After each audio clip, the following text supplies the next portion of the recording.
ప్రభువైన యేసుక్రీస్తు నామములో మీ అందరికీ కూడా సమాధానము, శాంతి, నెమ్మది కలుగునుగాక. ఉదయకాలం కృపా వాగ్దానాన్ని వీక్షిస్తున్న మీ అందరికీ నా ప్రత్యేకమైన హృదయపూర్వక వందనాలు చెల్లించుకుంటున్నాను. దేవుడు సన్నిధిలో ప్రతిరోజు కూడా ఈ కృపా వాగ్దానం ద్వారా దేవుడు మనతో మాట్లాడుతూ, మనల్ని బలపరుస్తూ, మనల్ని ఆదరిస్తూ, దేవుని సన్నిధిలో మనం నమ్మకంగా ఆయన వాక్యాన్ని బట్టి ధైర్యం కలిగి జీవించడానికి దేవుడు మనకు కృప చూపుతున్నాడు. ఆయనకే మహిమ, ఘనత, ప్రభావాలు ఆరోపిస్తూ దేవుని సన్నిధిలో ఈ కృపా వాగ్దానం జ్ఞాపకం చేసుకుందాం. యోహాను శుభవార్త 1:14. ఆ వాక్యము శరీరధారి అయి కృపాసత్య సంపూర్ణుడుగా మన మధ్య నివసించెను. నిజంగా దేవుడు వాక్యమే అన్నాడు. ఆది యందు వాక్యముండెను, వాక్యము దేవుని యొద్ద ఉండును, వాక్యము దేవుడై ఉండెను కదా. ఈ దినాల్లో మనకి స్పష్టంగా మనల్ని బలపరిచి ఆదరించేది ఏంటంటే ఆయన వాక్యమే. మన శ్రమ కొలుములో నుంచి మనల్ని తప్పించేది ఆయన వాక్యమే. ఆయన వాక్యం లేకపోతే మనం ఎప్పుడో చనిపోయేవాళ్ళం. ఈ లోక కష్టాలను బట్టి, పరిస్థితులను బట్టి వాక్యమే మనలను ఉద్ధరిస్తుంది, వాక్యమే మనలను బలపరుస్తుంది. వాక్యం ద్వారానే మనం నిజంగా ధైర్యం కలిగి జీవిస్తున్నాం. ఆ వాక్యము కృపాసత్య సంపూర్ణుడిగా మన మధ్యను నివసిస్తుందని ఇక్కడ రాయబడి ఉంది. ఎందుకంటే ఆ వాక్యము ప్రతిరోజు కూడా మనం ధ్యానిస్తున్నప్పుడు, మనం చదువుతున్నప్పుడు, మనం వింటున్నప్పుడు ఆ వాక్యం మనలో క్రియ చేస్తుందండి. దేవుడు మనకి డైరెక్ట్గా వచ్చి మాట్లాడాడు, కానీ వాక్యమై ఉన్న దేవుడు ఆయన డైరెక్ట్గా మనతో వాక్యం ద్వారానే మాట్లాడుతున్నాడు.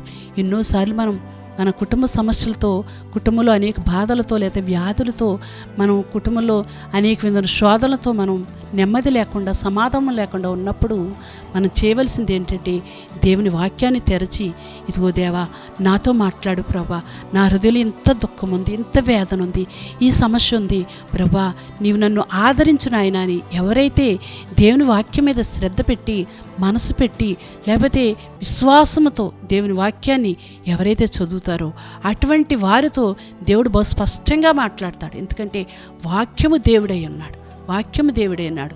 నీ వాక్యమే నన్ను బ్రతికించనని ఆ భక్తుడు కూడా రాస్తున్నాడు, దావీదు భక్తుడు కదా. నిజంగా ఒక్కొక్కసారి మందిరానికి చాలామంది వస్తూ ఉంటారు.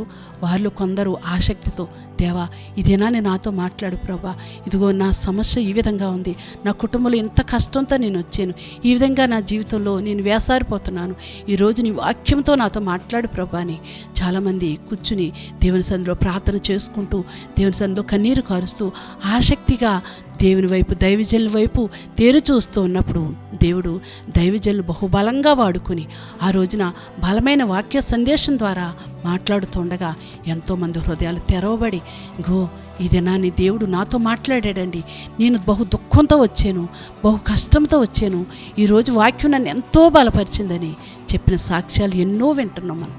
నిజంగా దేవుడు నాతోనూ కూడా ఎన్నోసార్లు మాట్లాడాడు. ఎన్నోసార్లు నేను దుఃఖంలో ఉన్నప్పుడు, బాధలో ఉన్నప్పుడు, లేకపోతే ఈ సమస్యలు ఎలాగ నేను జయించాలి, ఎలాగ నేను దీన్ని కృంగిపోతున్న ఈ సమస్య నేను ఎలాగా నెట్టాలి అన్నటువంటి ఆలోచనతో దేవుని సన్నిధిలో కూర్చున్నప్పుడు దేవుని వాక్యం ఆయన సేవకులోంచి మాట్లాడుతూ ఉండగా ఎన్నోసార్లు నేను కూడా ధైర్యపరచబడినటువంటి దినాలు ఉన్నాయండి. నిజంగా ఆ అనుభవం నీకు కూడా ఉంది కదా. ఎన్నోసార్లు నీవు కూడా దేవుని సన్నిధికి వస్తూ ఉన్నప్పుడు, దేవా నాతో మాట్లాడు, ఇదిగో నేను ఈ సమస్యతో కృంగిపోతున్నాను అన్నప్పుడు దేవుడు నీతోనూ కూడా మాట్లాడాడు. నిజంగా దేవుడు మాట్లాడే దేవుడండి. ఆయన కృపాసత్య సంపూర్ణుడుగా, ఆయన శరీరధారిగా మన మధ్యకి ఆయన వచ్చాడు. ఆయన కృపాసత్య సంపూర్ణుడిగా ఇప్పుడు మన మధ్య నివసిస్తున్నాడు, మనతో ఉన్నాడండి, మన ఎదుట ఉన్నాడు, మన ప్రక్కన ఉన్నాడు, మనలో నివసిస్తున్నాడు. ఆయన వాక్యం ద్వారా మనతో మాట్లాడుతున్నాడు. నిజంగా నువ్వు నమ్మినట్లయితే ఏ సమస్య ఉన్నప్పటికీ కూడా, నీవు ఏ కష్టంలో ఉన్నప్పటికీ కూడా దేవుడు వాక్యమే నిన్ను బలపరుస్తుంది.